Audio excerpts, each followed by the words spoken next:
say thank you for coming out. I greatly appreciate it. Y'all do not know what this means to me. So, holiday. Because I know a lot of people are saying holy day, same difference, but it's pronounced holiday. And what this book is for me is the end of a very long journey and the beginning of another one. Sometimes dark, because I'm going to be real with y'all.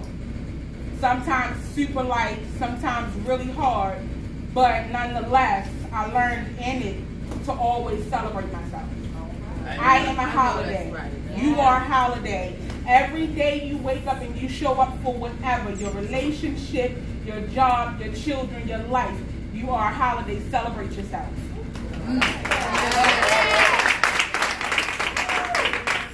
So that's what that book is.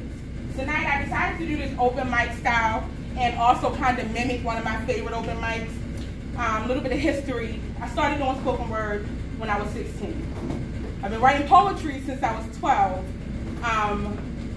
But I touched my first stage at 16. Organic Soul. I don't know what other poetry. Organic Soul. And that's kind of where I found my voice and kind of developed my stage presence and everything.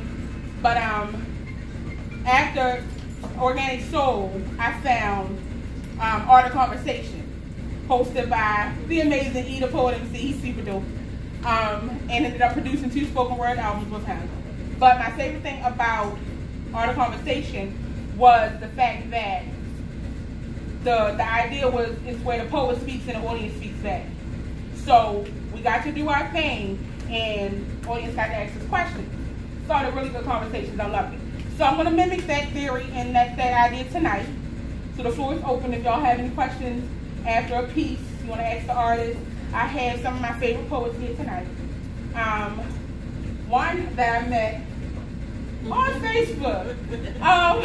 I have a group on Facebook, Poets Pillow. And that came from the idea. I have friends who said, you know what, I love writing, but I wish that I can get it critiqued without feeling, you know, this big.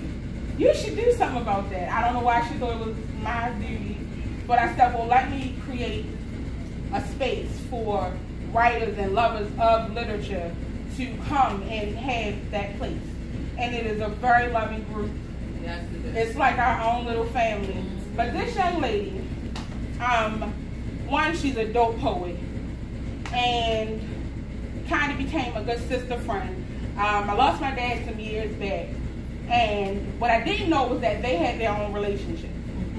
And while she could not be by my side physically, she made sure to stay with me spiritually and check in on me and just do all these things that she did not have to do. So I'm grateful for her. She is definitely a sister for life. I love you. I love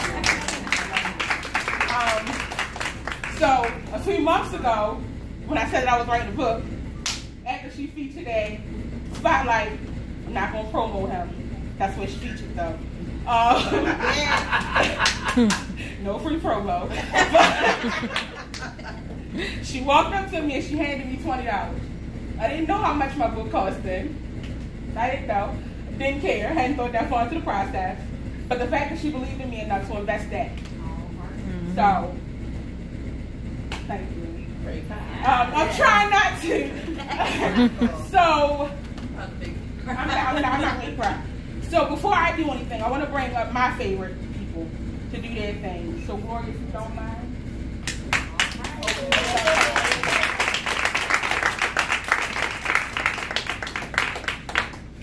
See, I will not embody this society by possessing only the qualities that you asked me to. Be a slave to you.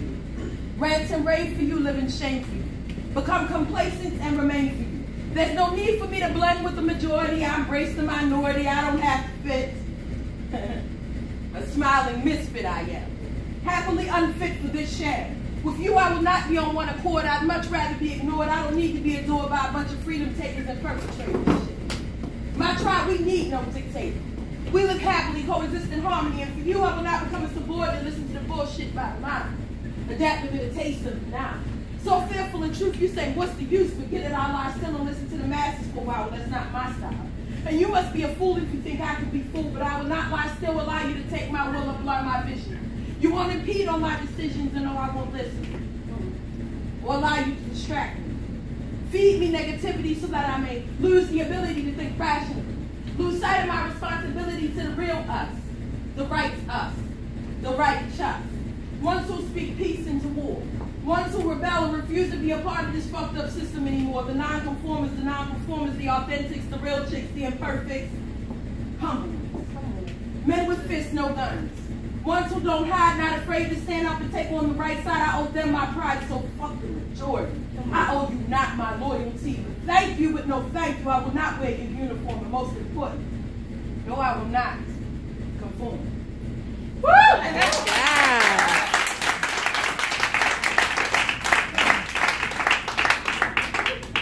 She never gave me the ABCs on how to be a quote-unquote lady because, see, my mommy taught me differently. See, decency and respect had no sex or sexuality. It was merely a courtesy. So whether I sat with my legs crossed or relaxed, she didn't react. Just don't snuggle. It's bad for your back, she'd say. Every day was a learning experience. Wrong is wrong no matter who does it. And if it breeds, child, feel free to love it. Grooming began from the soul. By the time I was just a few years old, see, I knew what a friend was. And more importantly, I knew how to keep one. Hated dresses, so I stayed in a beater. Jeans, sweatshirts, but I had to the pair of Nike sneakers. I wasn't dainty like the others, but I wasn't petty like them either. She said, why are you concerned with the trends at the back of the line when you were born to be a leader? Speak on it. Keep fighting a good fight. Use your uniqueness to unite. I've not sent you to school in a trendy ass t-shirt. I've sent you in the armor of Christ. So when they ask you your name, girl, let them know. Lady glory.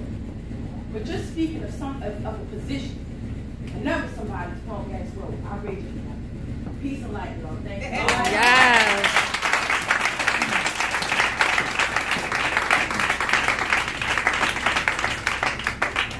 So that's Glory. All right. That's Lady Glory. And she dope. And that's my sister or whatever. So to keep that momentum going, celebrating yourself. A lot of people don't know. I had some insecurities growing up. Yeah, I know, right? I was like,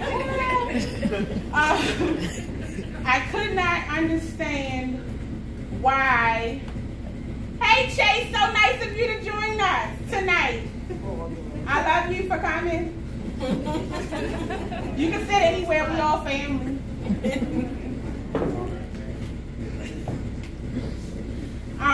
So I couldn't understand why my mother named me Shamise. And I thought it was really, really ghetto. And all of my teachers mispronounced it forever. And I got tired of correcting them. I loved my skin, but I hated my smile. What else? My knock knees and just all the things that society looked at me and said, because of these things, you aren't worthy. I believed them for a while. So in the book, there's a piece called Jadon. After 31 years, I love me. Every single bit of me. Yes. Unapologetically, I celebrate me. Can't nobody tell me I ain't the dopest shit walking. Wow.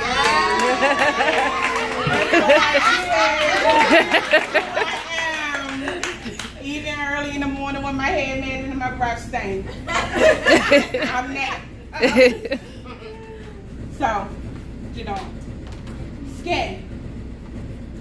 Dark skin. Hair too big, too thick, too noticeable. Smile just like my laugh, big and all over the place, loud and crooked. Mother gave me a name that makes people have to think about enunciation.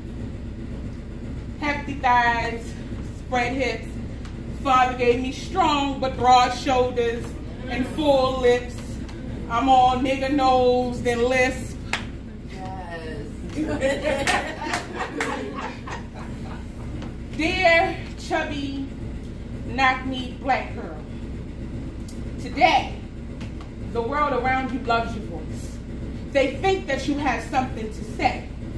Do not disappoint them when you talk your shit. Make sure you are saying something worth listening to because they seek your words for healing. So, heal. And never mind the scars on your dark skin. They are just stories, perhaps a roadmap to glory, should anybody be lucky enough to travel the thickness you once cursed and denounced. Give thanks for voluptuousness, even your coils that protect your crown. And know that the world around you battles itself if you don't smile. Your laughter is the only thing louder than war bombs, and they sometimes need to hear the rhythm of its thunder as a reminder to take it easy. Girl, simply stop apologizing for who you are and make them celebrate you too. Own your name, every letter. Make them pronounce it correctly. Make sure they speak it as if it tastes like heaven on their tongues and forgiveness on their mouths.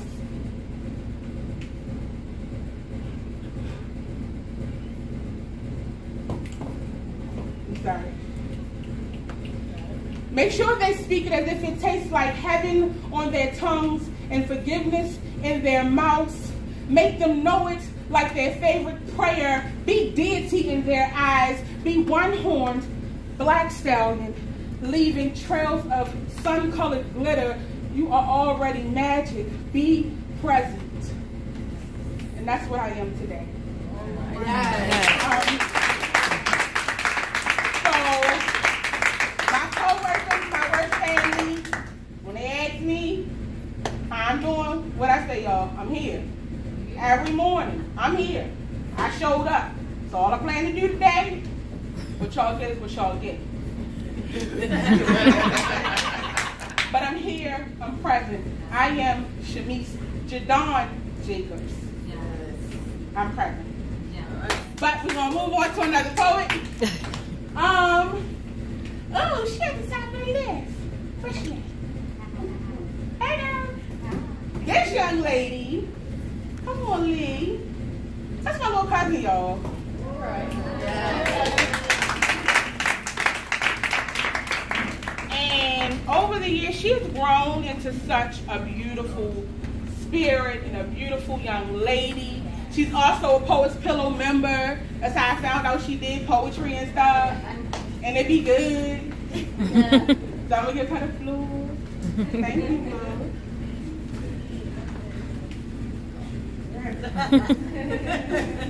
I'm still an amateur, but I have a couple of poems I can read.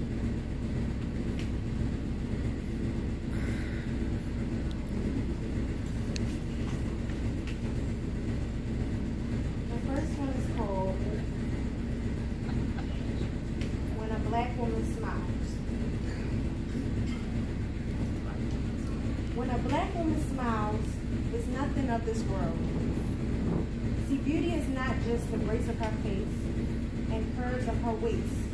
It's her demeanor, the light of her soul, the presence of her aura. When a black woman smiles, flowers bloom. Her heart is consumed, filled with warmth, desire, passion, and fire. When a black woman smiles, the world is at peace. It's like Sunday morning, fresh butter biscuits, eggs, scrambled, and grits. When a black woman smiles, all hope is alive. Yes. And that's when a black woman smiles.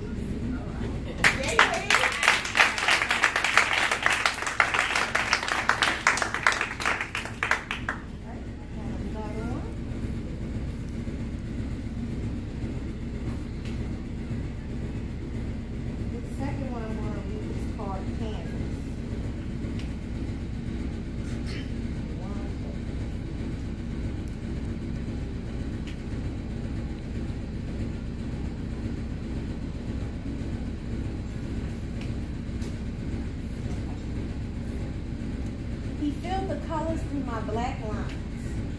He puts the fire in my soul, a place that was once cold. unattended and left to mold. He nurtured me like milk and honey, pure and sweet, but worthy as gold. My heart, mind, and body he holds. The love continues to heighten, passion constantly grows, intense intimacy. I'll run 1,000 miles, turn 1,000 pages to find you in every afterlife. Because no ending could begin if there is no